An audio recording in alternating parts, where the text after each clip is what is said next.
la nouvelle star des soirées. Les jeunes l'ont vite adopté. Pourquoi vous buvez de la Red Bull? Ça donne trop la pêche, ça donne des ailes. Au printemps dernier, le Red Bull est arrivé en France.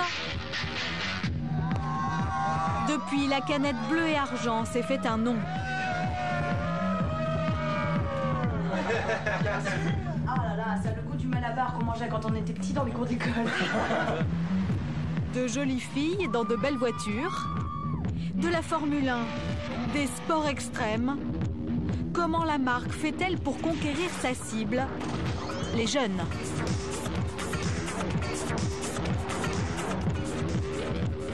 Qui est l'énigmatique PDG derrière cette boisson? Ce milliardaire impossible à approcher, qui refuse les contacts avec les médias. Enfin, avec ces ingrédients venus de Chine, que contient vraiment le Red Bull? A-t-il des liens avec ces crises cardiaques soudaines et inexpliquées à travers le monde? Il est tombé d'un coup. Personne n'a compris ce qui se passait. Décryptage d'une nouvelle boisson à la mode, mystérieuse, sulfureuse.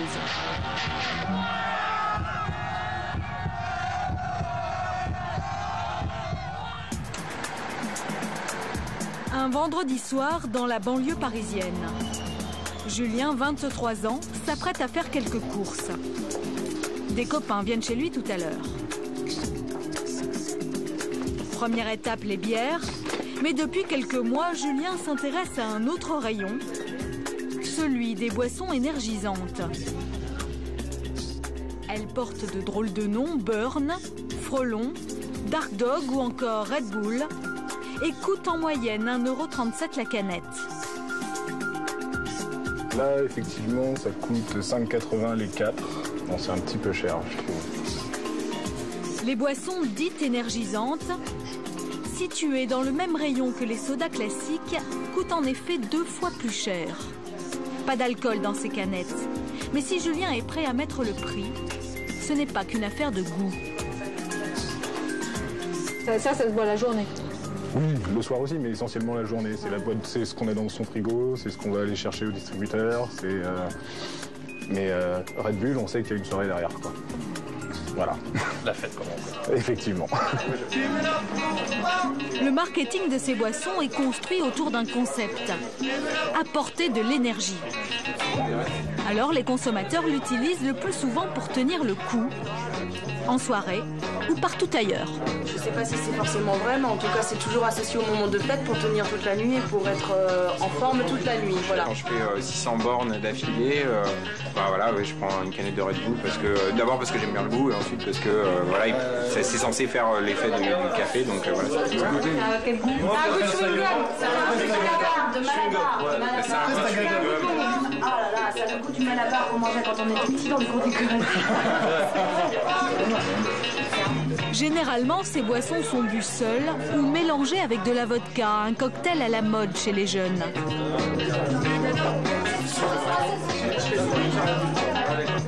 Mais ce qui est surtout à la mode, c'est une marque, Red Bull. Je pense que c'est aussi un phénomène de vente en disant regarde, je suis stylé, je bois de la vodka Red Bull. Excuse-moi, je suis pas n'importe qui. Elle n'est arrivée en France qu'en avril dernier. Pourtant cet été, on ne voyait qu'elle. Fin août, dans le sud de la France, la marque est vendue depuis 4 mois sur le territoire. Une chose est sûre, la journée, nous n'avons vu personne en boire. Elle n'est pas là pour désaltérer. À la nuit tombée, en revanche, changement d'ambiance. De vodka Red Bull. La Red Bull, il la préfère le plus souvent mélangée avec de la vodka. Pourquoi vous en buvez, vous? Parce que c'est bon, déjà, premièrement. Et deuxièmement, parce que c'est bon. Voilà. Comment vous l'avez découvert? Pareil, j'ai entendu parler. On m'a dit c'est bon avec de la vodka. Pourquoi pas, et voilà. C'est des copains qui vous ont dit ça? Oui, voilà. Par bouche à oreille, en fait.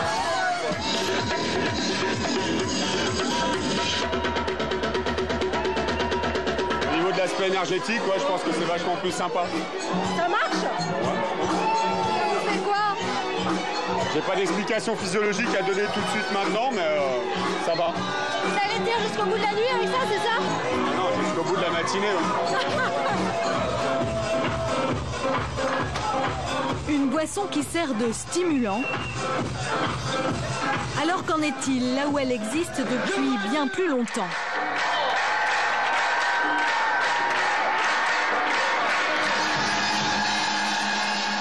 Direction la Belgique, où le Red Bull a fait son entrée il y a plus de 10 ans. Là-bas, pas une fête sans cette boisson. Démonstration dans une des plus grandes soirées étudiantes du pays, où nous avons filmé en caméra cachée. La marque est omniprésente. Et le bar le plus important est illuminé par l'enseigne. Elle est côte à côte avec une grande marque d'alcool. À ce bar, il n'y a pas que du Red Bull à boire, mais de la vodka aussi. Et toute la soirée, les jeunes mélangent ces deux boissons. Parfois, jusqu'au trop-plein.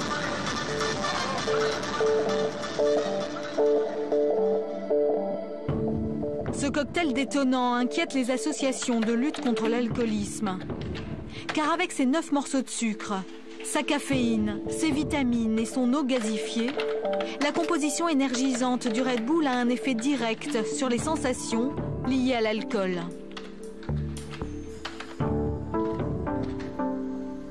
On sait bien que la résistance à l'alcool est limitée, et notamment limitée par la fatigue qu'engendre l'alcool, et effectivement avec un produit stimulant, la capacité de résistance à l'alcool est supérieure, donc on a tendance à boire évidemment beaucoup plus. Au fond, le cercle vicieux, je résiste mieux, donc je bois plus.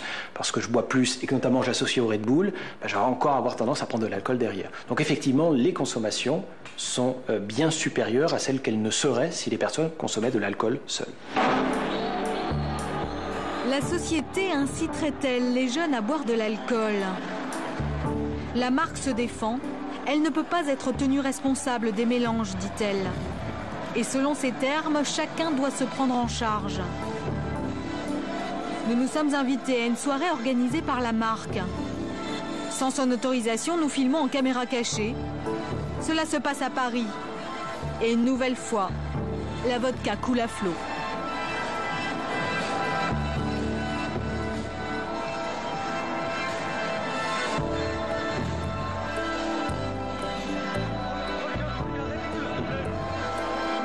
Plus étonnant encore, à l'entrée, chacun reçoit gratuitement 5 tickets à échanger contre une boisson de son choix. La majorité prend le cocktail vodka Red Bull. 5 verres, certains ne le supportent pas.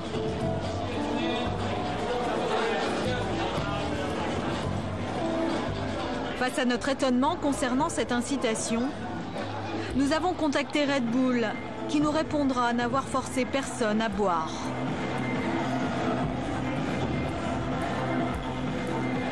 La marque a, semble-t-il, un réel impact sur les jeunes. Et leur attirance pour cette boisson n'est pas le fruit du hasard.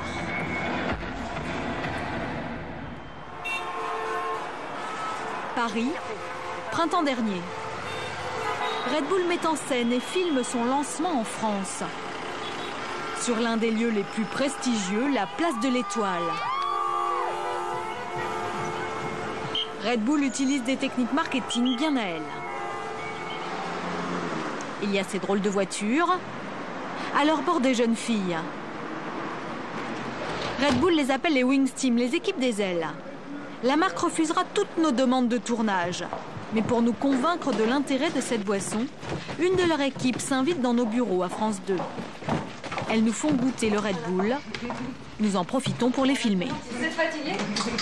Moi? Oui. Comment ça? Besoin d'énergie? Oui. Vous savez ce que c'est? Du Red Bull. En fait, c'est la fonctionnalité qui compte. La quoi? La fonctionnalité, ça veut dire quoi? Je me sens bien. Ça veut dire qu'après, c'est pas le goût si vous aimez pas. En fait, après, on se sent mieux direct. Le discours est stéréotypé, toujours le même. Oui. Quel est le rôle exact de ces jeunes filles? Bonjour. Je vous apporte de l'énergie. De l'énergie, oui. C'est quoi ça? C'est une boisson énergisante. Et vous faites goûter comme ça aux entreprises? Voilà, on vous les offre. À toutes les personnes qui font du sport et qui travaillent. Et en fait, vous êtes engagé par Red Bull, non? Voilà, ouais. Vous êtes en contrat, en CDI? Ouais. Et on est en CDD pour l'instant. CDD? Et vous êtes des étudiantes? Que des étudiantes, ouais. Et vous travaillez combien d'heures par semaine, comme ça? Ça dépend sur la disponibilité. C'est un petit job étudiant. Et c'est quoi, ça consiste en quoi votre travail? À donner de l'énergie à ceux qui en ont besoin. Oui, mais ça veut dire quoi? Passer d'entreprise en entreprise? Entreprise, centre sportif, chauffeur de taxi. Chercher la bonne personne. On a un motto, c'est la bonne personne au bon endroit au bon moment. Ça veut dire quoi, ça? Ça veut dire on voit les gens qui en ont besoin au bon moment et au bon endroit. Et on y va. Bonjour. Aucune autre marque n'utilise cette méthode à aussi large échelle. Décryptage. La voiture est belle, la jeune fille est belle, et ça sert à créer de la notoriété sans publicité. Georges Léwy est un spécialiste du marketing. Selon lui, la force de la marque, c'est sa capacité à se transmettre par le bouche à oreille. Plus efficace qu'une publicité classique.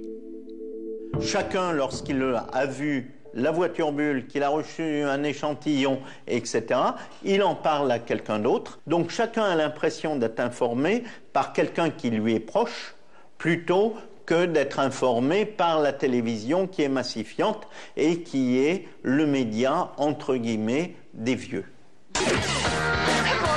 La cible de la marque, en effet, les 15-25 ans.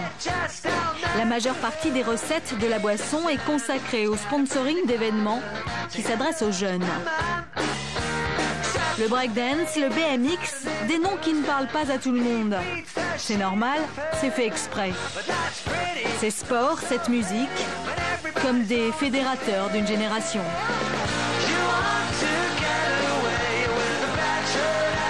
Red Bull a tout misé sur cette image. La capacité à se dépasser, prendre des risques, aller au-delà de ses limites. C'est-à-dire qu'on est capable de défier la société, on est capable de défier y compris la vie, pour aller quasiment jusqu'à la mort, et on n'a peur de personne. Alors qui est derrière cette mise en scène promotionnelle?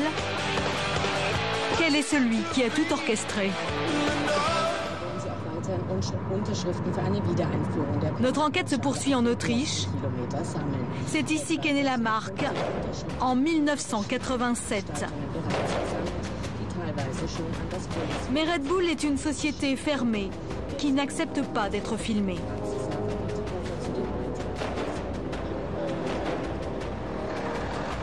Première étape, l'usine de conditionnement des canettes. Elle n'appartient pas à Red Bull, mais à Raor, le leader des jus de fruits en Autriche. Une entreprise familiale. Nous cherchons à filmer l'intérieur de l'usine, là où se fabrique la boisson. Rencontre avec le patron, très accueillant.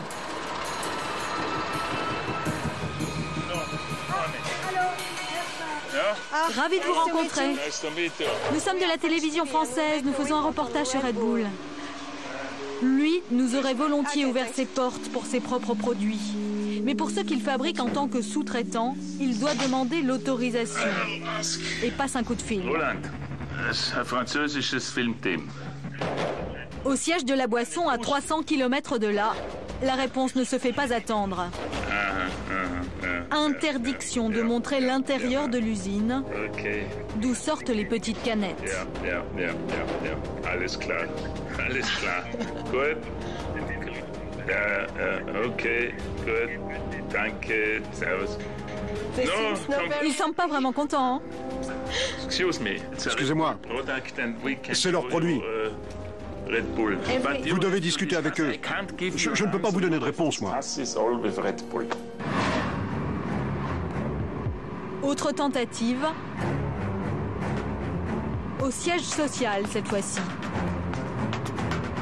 Toujours en Autriche, Il se situe dans un environnement idyllique, entre montagnes et forêts. Le voici, ultra moderne, avec une architecture originale. L'an dernier, le chiffre d'affaires s'élevait à 3 milliards d'euros et la croissance était de 17%. Une prospérité qui se voit.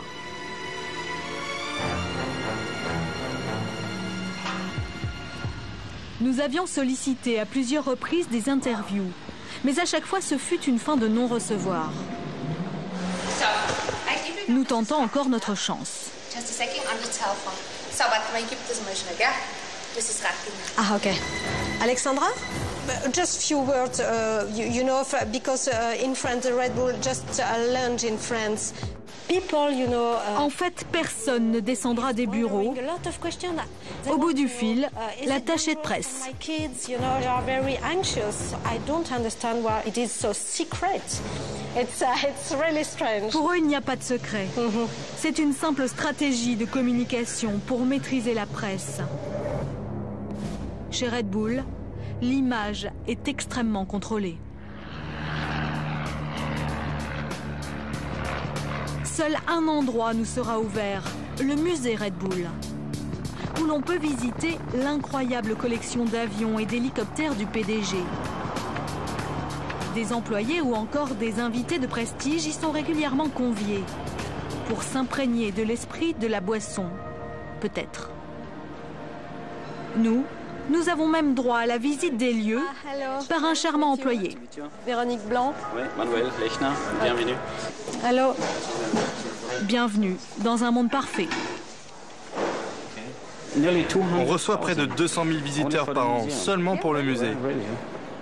Problème, si le lieu est fort agréable pour les promeneurs, pour des journalistes, il n'est guère satisfaisant.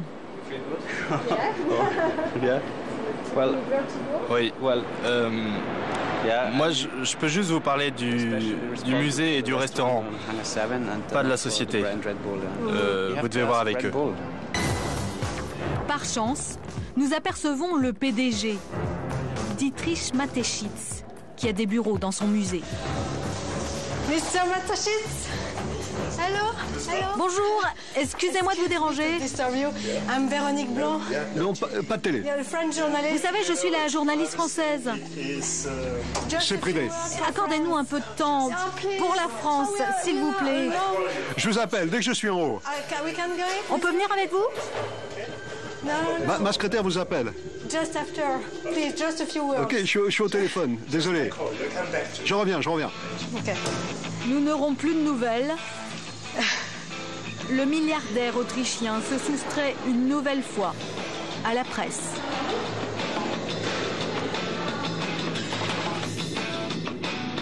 Sous son allure sympa, cet homme a fait trembler les plus hautes instances de notre pays. Petit détour au sein d'un journal économique à Vienne, où Karl Riefert est le seul journaliste à l'avoir interviewé.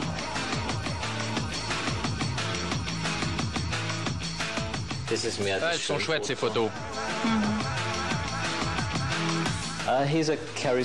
Il est charismatique. Il est atypique comme entrepreneur d'une certaine façon.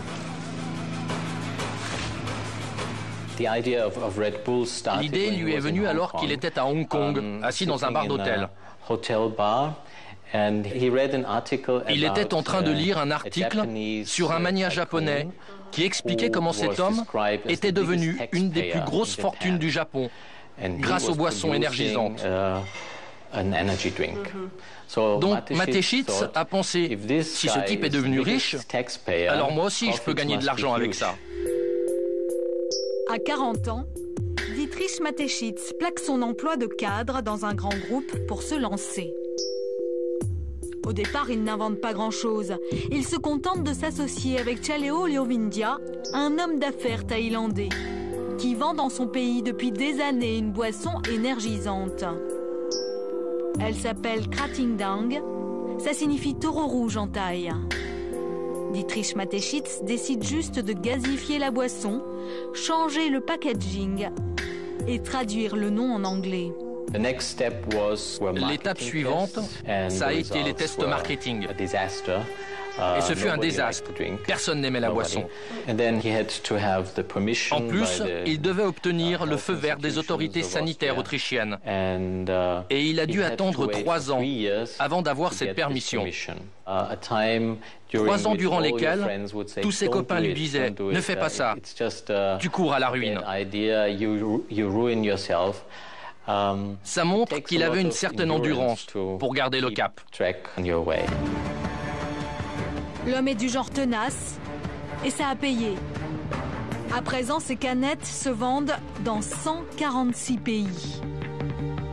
Quelques-uns lui résistent encore. L'Islande, le Danemark, la Norvège et il y a encore peu la France. Pourquoi notre pays n'a-t-il pas voulu de ce produit pendant 12 ans?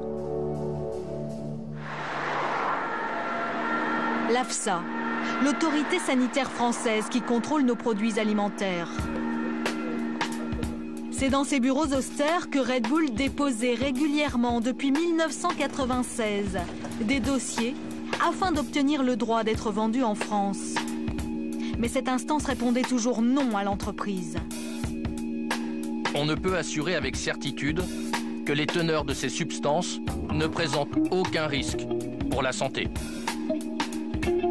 Des expériences menées sur des rats avaient entre autres inquiété l'AFSA.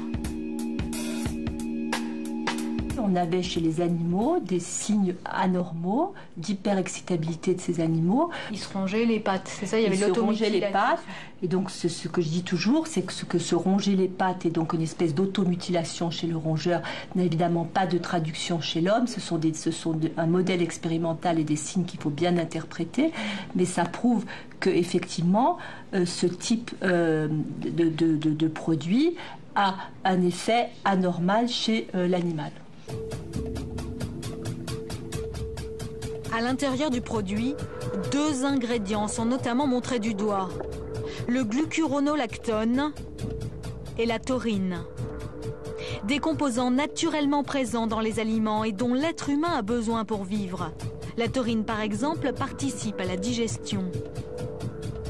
Aujourd'hui, on sait les recomposer synthétiquement. Ça s'achète en Chine et ça se présente sous forme de poudre. Problème, dans une canette de Red Bull, ces 2 ingrédients sont présents massivement. 5 fois plus que ce dont le corps a besoin par jour pour la taurine et 500 fois plus pour le glucuronolactone. C'est cette surdose qui entraîne de graves toxicités chez le rat. Chez l'homme, aucune étude n'a été réalisée pour savoir s'il y a danger. Alors pourquoi, malgré ses doutes sur la santé et les interdictions de l'AFSA, la marque a-t-elle tout de même réussi à rentrer en France? Au ministère de la Santé, Roselyne Bachelot ne s'en remet toujours pas, même si elle essaie d'en plaisanter. Juste une petite question avant que vous installiez. On est très déçus, vous n'avez pas de Red Bull. Ah. Non, vous pensez bien que je ne vais pas en installer ici au ministère de la Santé. À la vue des conclusions de l'AFSA, la ministre ne voulait pas que ce produit rentre dans notre pays. Seulement voilà, Red Bull a menacé la France d'un procès en s'appuyant sur une nouvelle directive européenne. Soit la France était capable de prouver que le produit était dangereux, soit elle devait vendre la boisson comme les autres pays de l'Union. Je veux parler clair, j'étais très réticente et j'étais même opposée à la commercialisation du Red Bull dans notre pays au nom du principe de précaution. Néanmoins, la législation européenne fait que l'on doit apporter la preuve que le produit est nocif. Et il est vrai que je n'ai pas réussi à obtenir des différentes agences sanitaires les études qui prouveraient la nocivité des produits qui sont contenus dans le Red Bull. Et cette absence de preuves nous exposait effectivement à des contentieux, à des risques de contentieux qui auraient entraîné la condamnation de la France, certainement. Ah oui. Oui, les analyses juridiques, l'étude juridique que nous avons fait faire de cette affaire aurait entraîné la condamnation de notre pays à des très très forts dommages-intérêts. Oui. Et demandez combien? Je crois, 500 millions 300 millions d'euros. Ouais. Je crois que c'était 500 millions. Et vous étiez sûr de perdre? Ah oui. Que des doutes, pas de preuves, Dietrich Mateschitz peut avoir le sourire. Après 12 ans d'interdiction, son Red Bull pénètre le marché français. Pourtant, de sérieuses inquiétudes demeurent. Stockholm en Suède. Là-bas, le Red Bull est autorisé depuis 1996. Nous avons rendez-vous dans une banlieue coquette, chez les Lindström.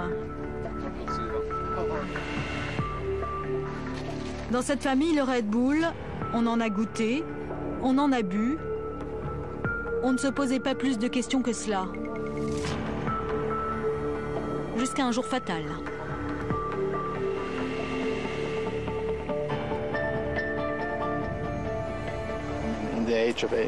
Il avait 18 ans. Il bossait dur pour obtenir son permis de conduire et venait de finir ses études pour travailler, peut-être avec moi et son frère. C'était un jeune homme heureux.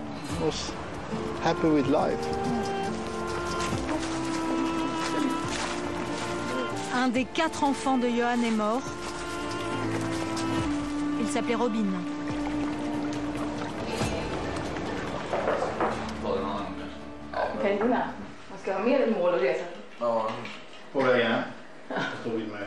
Son ami d'enfance était avec lui ce soir-là. C'était en juillet 2005. On était plusieurs amis chez moi, on regardait la télé. On passait un bon moment.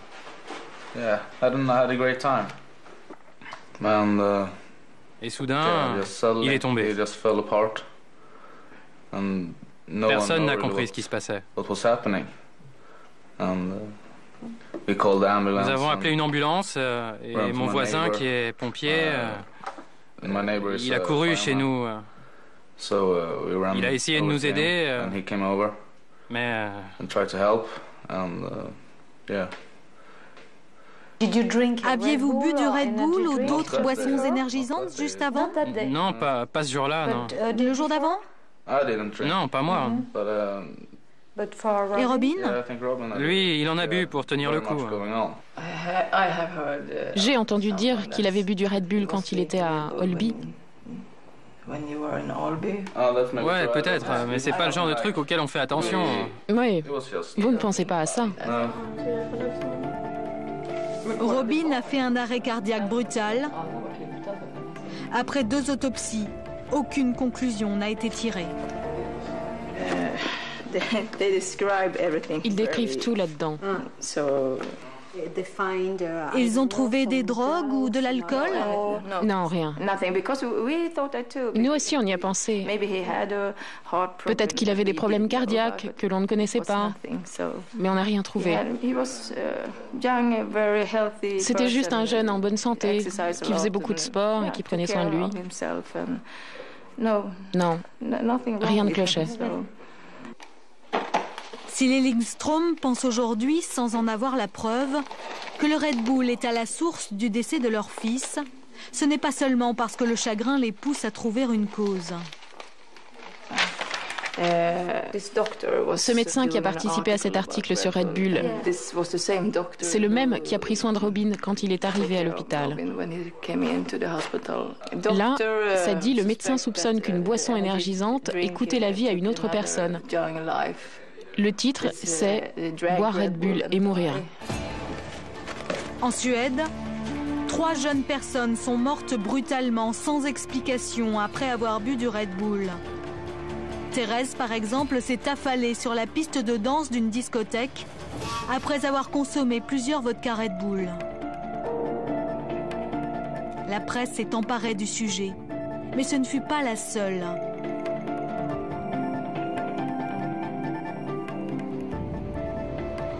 L'autorité nationale suédoise qui s'occupe de l'alimentation a été mise en alerte dès le second décès suspect.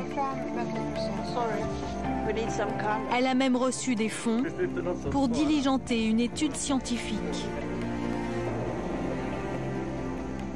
Notre administration a été approchée par les médecins qui s'intéressaient à ces boissons et qui enquêtaient sur elles. Et nous voulions en savoir plus sur la combinaison de ces ingrédients. La conclusion était que l'on devait en savoir plus pour être capable d'être définitif. Pourquoi vous n'avez pas continué cette étude alors? Par manque d'argent, nous avons très peu de fonds pour la recherche. Pourtant, cette première étude scientifique payée par l'administration suédoise laisse perplexe. À Ystad, au sud de la Suède, nous sommes allés à la rencontre d'un des 4 chercheurs qui a travaillé sur la question. Torbjörn Messner est cardiologue. À l'époque, il travaillait dans l'un des hôpitaux les plus réputés du pays. Pour son étude, il a choisi 10 jeunes personnes en bonne santé et leur a fait passer des électrocardiogrammes à différents moments. Ils sont venus plusieurs fois, d'abord pour faire un test d'exercice physique. Après, ils sont revenus. Ils ont bu 3 canettes de cette boisson énergisante et on a refait des tests d'effort physique. Et enfin, une autre fois encore, on a mélangé la boisson avec de l'alcool. Et ils ont encore refait des exercices physiques très poussés.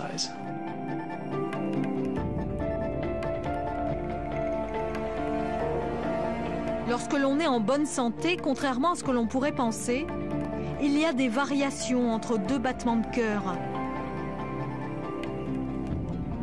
À l'inverse, lorsque l'on a un problème cardiaque, cette variation a tendance à diminuer. Et voici ce qu'a révélé l'étude du docteur Messner.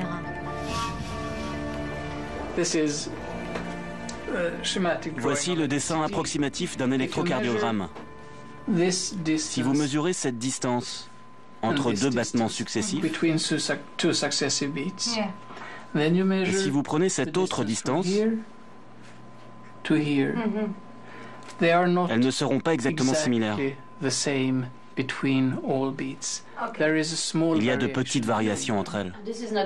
Et ça, c'est naturel. Oui, c'est normal. Mais si vous avez un cœur malade, ces distances seront identiques. Les variations ne sont plus là. Et avec les boissons énergisantes, les variations diminuent. Les différences entre les battements se réduisent. Ça veut dire qu'en buvant des boissons énergisantes, vous vous apparentez à quelqu'un de malade du cœur? Oui, vous pouvez employer cette expression. Vous vous rapprochez de quelqu'un qui aurait un battement régulier. Oui. Et cette régularité fait que vous augmentez les risques de faire une arythmie.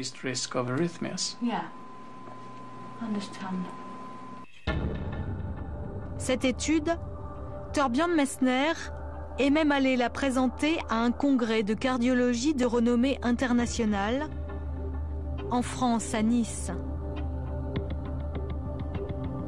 Ce n'est qu'un début, elle doit être approfondie.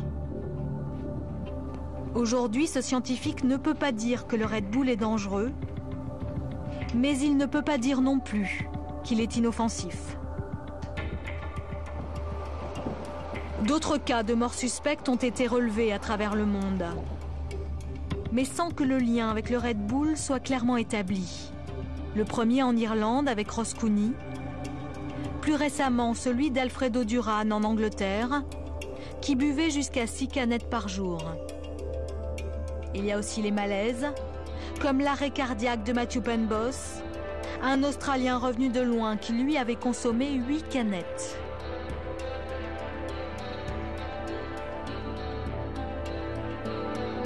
L'an dernier, 3,5 milliards de canettes ont été vendues à travers le monde. Pour le moment, pas de catastrophe sanitaire.